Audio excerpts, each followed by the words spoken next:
மயிலாடுதுறை தாலுகா தரங்கம்பாடியில் அமைந்திருக்கும் போர்ச்சுகீசியர்களின் கோட்டை தற்பொழுது சுற்றுலாத்துறை வசம் உள்ளது. இக்கோட்டையின் உள்ளே தூக்கிலிடப்படுவதற்கான இடமும் உள்ளது. அங்கு சுரங்கப்பாதையும் உள்ளது. அதை நான் இப்போது பார்க்கவில்லை. 1973 நான் இதை பார்த்திருக்கிறேன்.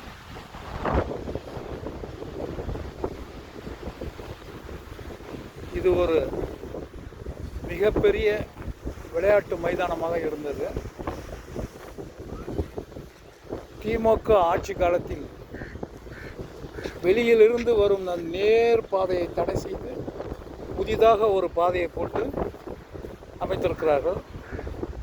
இதற்கு பிறகு வரும் மற்றொரு பேரூராட்சி மன்ற தலைவர் இந்த பாதைக்கு அப்ஜெக்ஷன் இருக்கிறது, அதனால் இதை எடுத்து விட்டு திரும்பி அதிலேயே பாதை போட்டு வியாபார ஸ்தலங்களை வைப்பார்.